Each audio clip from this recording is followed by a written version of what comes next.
The story begins with a quiet, desolate scene on the planet Clavar.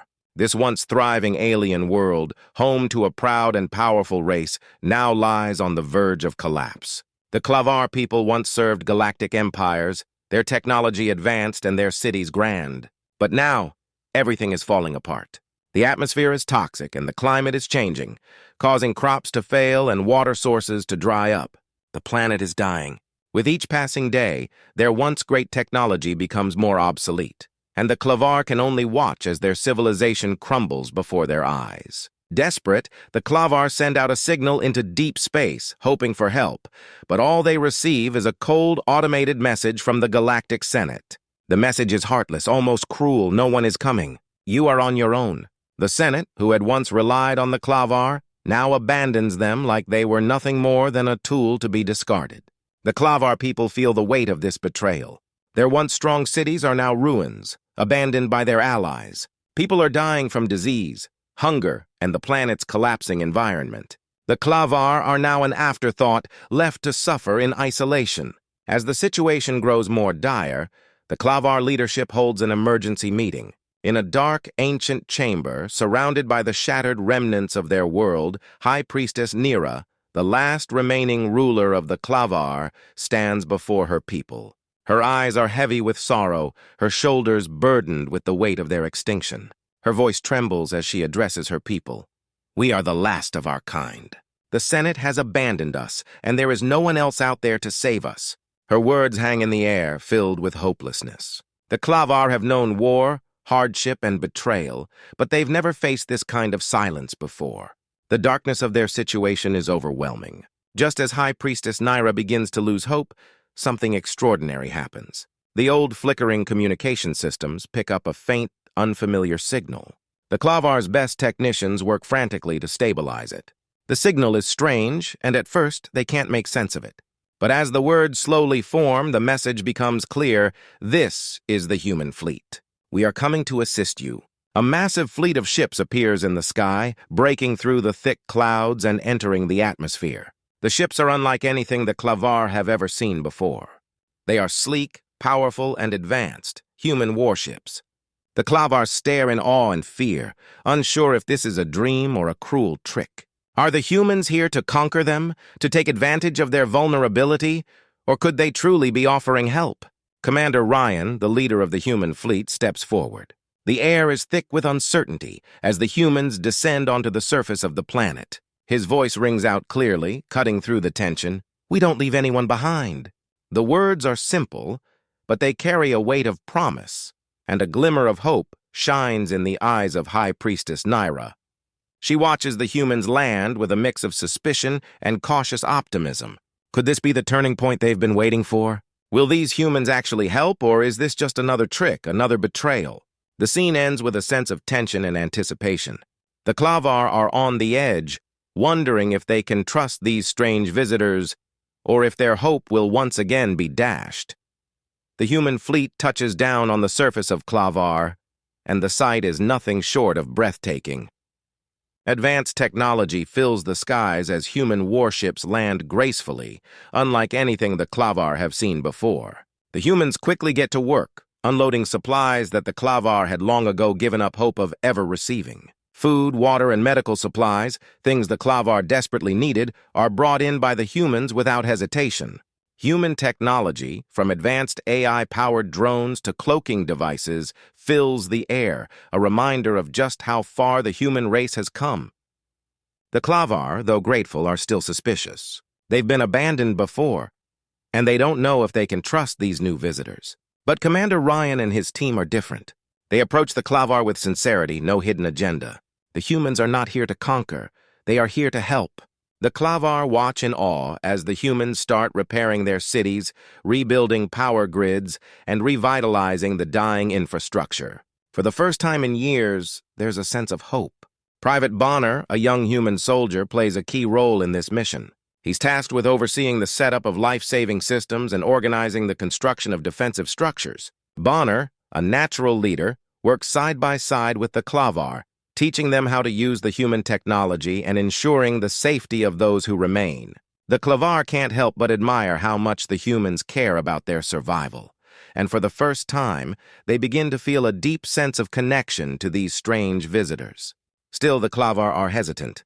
They can't simply erase years of abandonment and mistrust in a few days. There are murmurs among the people. What if the humans are hiding something? High Priestess Nira, though grateful, feels the weight of this uncertainty. She's torn between her growing respect for the humans and the fear that they might be too good to be true. The tension escalates when the Klavar are invited to a demonstration of human technology. Private Bonner shows off one of the humans' most impressive devices, a cloaking device that makes their ship invisible to enemy scanners. The demonstration is a success, but the moment of peace is short-lived. As the humans and Klavar watch in amazement, a sudden explosion shatters the air. The human supply depot is attacked. Panic spreads as the Klavar soldiers rush to the scene. A small group of Klavar spies acting out of fear and suspicion were behind the sabotage. They've grown paranoid, worried that the humans might have a hidden agenda. In their desperation, they tried to destroy the humans' supplies, fearing that the humans' intentions might not be as pure as they seemed.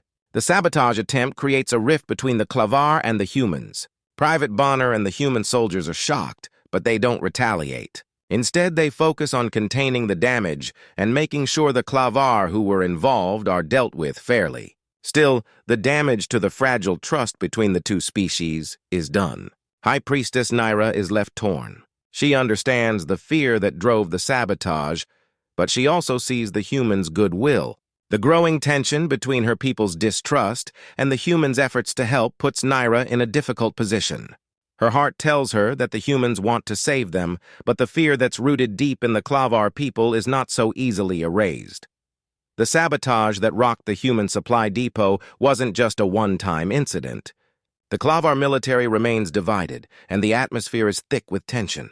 On one side, there are those who believe the humans are truly here to help, seeing the positive changes they've already made. On the other hand, there are still many who suspect the humans have hidden motives. The deep distrust runs through the veins of the Klavar people, and it's a struggle for High Priestess Nira to keep peace among her people. Commander Ryan and his team, undeterred by the sabotage attempt, continue their efforts to rebuild the Klavar planet. They provide advanced medical technology, repair damaged infrastructure, and help the Klavar establish more sustainable systems. The humans are diligent and respectful, never forcing their will on the Klavar.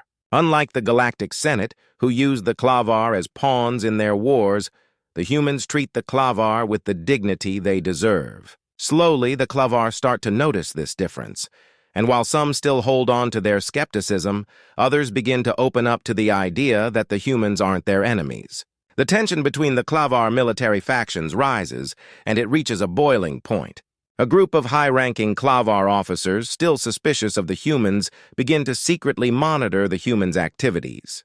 They're afraid of being exploited, of having their people controlled just like before.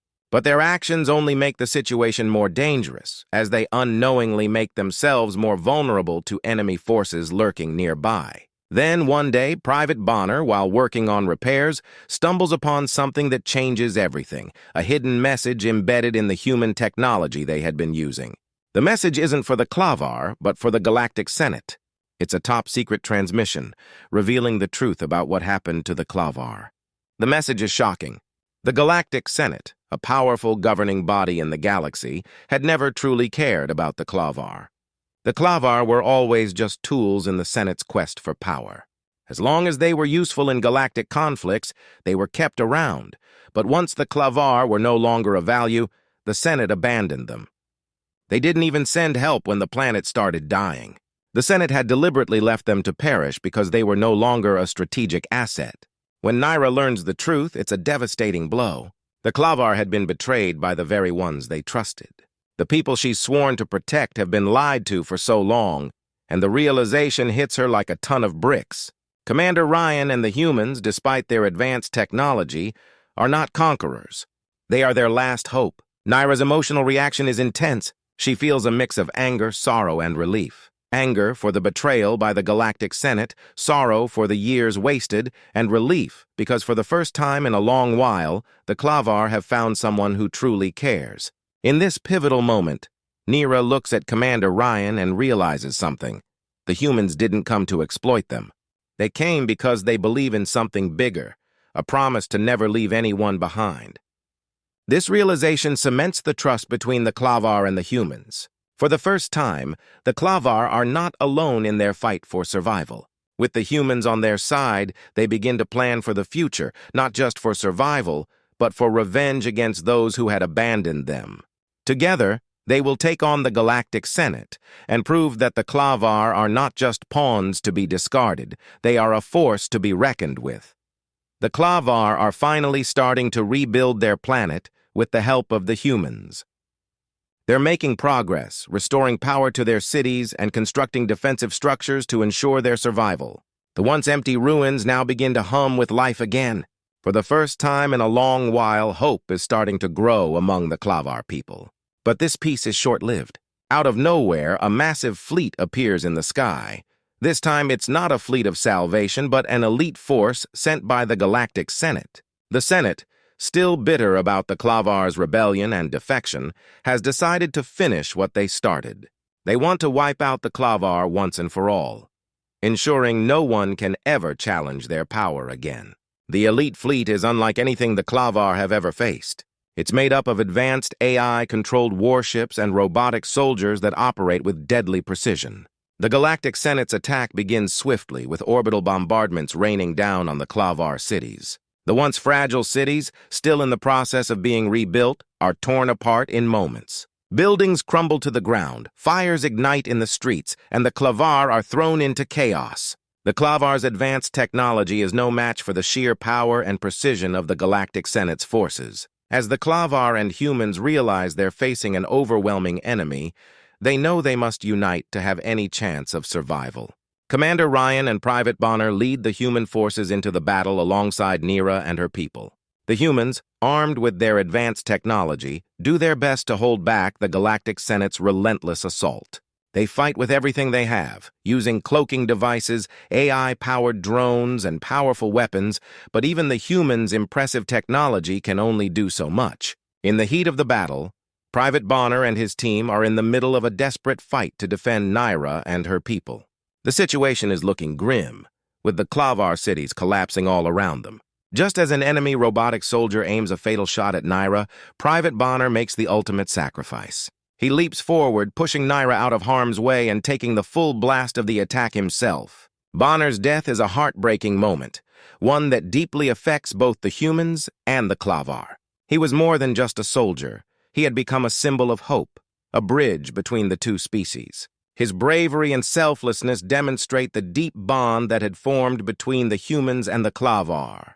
His death serves as a turning point in the war, sparking a new determination in both sides. The Klavar and humans now fight not only for survival, but for revenge. With Bonner's sacrifice, the humans and Klavar grow more united than ever. They rally together, their resolve stronger than before. The Klavar, who had once been abandoned and betrayed, now find strength in their new allies. They're no longer alone in their struggle. Together, they have a chance to fight back. The Klavar's desire for survival transforms into a fierce hunger for revenge against the Galactic Senate. They've tasted betrayal, and now they will stop at nothing to take down the corrupt power that tried to destroy them. Bonner's death fuels their determination, and the combined forces of humans and Klavar become an unstoppable force, ready to take on the Galactic Senate once and for all. The final battle begins with both the humans and the Klavar, taking one last stand against the overwhelming power of the Galactic Senate. The stakes have never been higher. With Bonner's sacrifice still fresh in their minds, both the humans and the Klavar are more determined than ever to defeat their ruthless oppressors. The Klavar and humans unite their forces, ready to face the might of the Galactic Senate and its technologically superior fleet. The counteroffensive starts with a bold plan.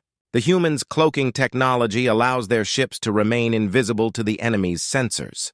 This gives them a tactical advantage as they move unnoticed through the battlefield, setting up their attack. Meanwhile, AI-controlled drones provide vital support on the ground, targeting key Galactic Senate ships and weakening their defenses. The humans' strategic brilliance and advanced technology are paying off. Above the planet, an orbital battle rages. The Klavar's weakened cities are still under attack from the Galactic Senate's forces, and now the final showdown takes place in the sky. Human ships dart in and out of the fight, using their cloaking devices to slip past enemy fire. The Klavar and human forces engage in fast-paced combat, using their combined technologies to target the Senate's most powerful ships. But the odds are still stacked against them. The Galactic Senate's fleet is vast, and they are led by an AI-controlled flagship, a cold, calculating machine that represents the very evil of unchecked power. The AI leader is ruthless, its only goal to preserve the Senate's control over the galaxy. It sees no value in the Klavar and humans, and the Senate's forces are relentless in their attack. Despite being the underdogs, Commander Ryan and the Klavar don't give up. Their unity, strengthened by their shared losses and sacrifices, fuels their fight. Commander Ryan leads a daring attack, targeting the Senate's flagship with a precision strike. The human ships, cloaked and invisible, slip past the enemy defenses and launch a direct assault.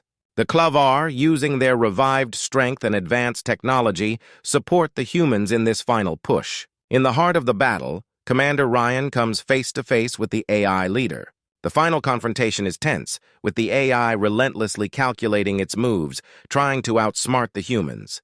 But Ryan, driven by his determination and bravery, manages to exploit a flaw in the AI's programming. With the Klavar's help, they disable the AI, defeating it once and for all. With the AI destroyed, the Galactic Senate's flagship falls. The Senate's fleet begins to crumble as the united humans and Klavar fight back with all their might.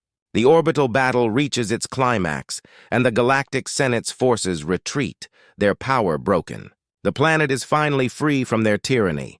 The victory is hard-won, but it brings an end to the Galactic Senate's oppression. The Klavar and humans now have the chance to rebuild their world together, free from the shadow of the Senate. There is no more fighting, the war is over, and peace is restored. Humanity's last stand is a triumph of unity, determination, and bravery. The humans and Klavar, who were once enemies, have now become allies. Their combined strength and ingenuity have brought about the downfall of an empire that once seemed invincible. It's a victory for the underdogs, and it serves as a reminder that even against overwhelming odds, the fight for freedom and justice can prevail. With the Galactic Senate's forces in full retreat, the Klavar are finally free from the oppressive rule they had endured for so long.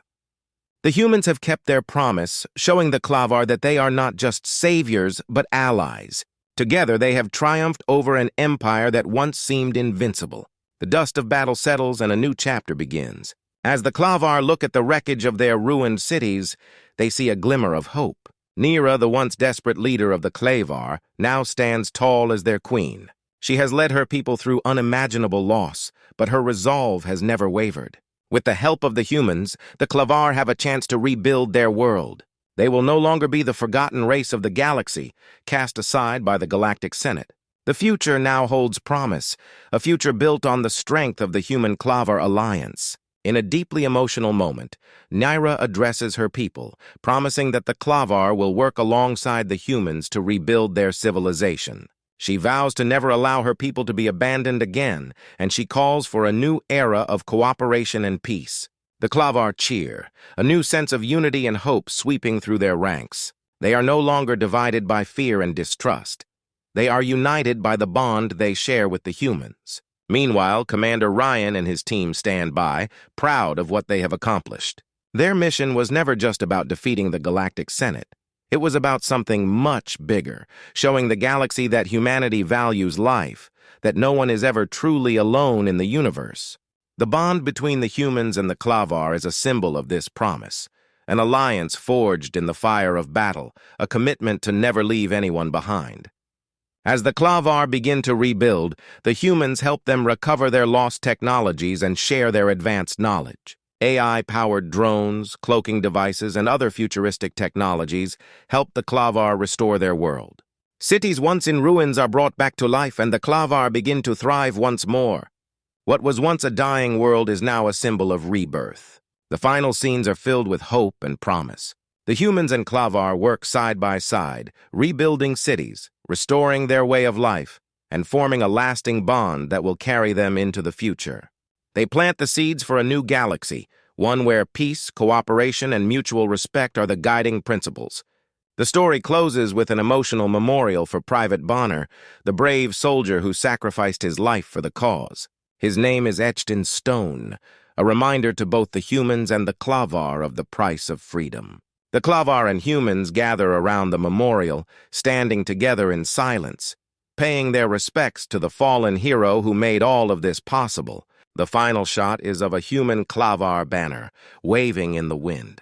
It is a symbol of their shared future, a future filled with hope, unity, and peace. The humans and Klavar, once enemies, now stand together, their hearts bound by the sacrifices made and the victories won. The story ends with the galaxy looking brighter than ever, the darkness of the past replaced by the light of a new beginning.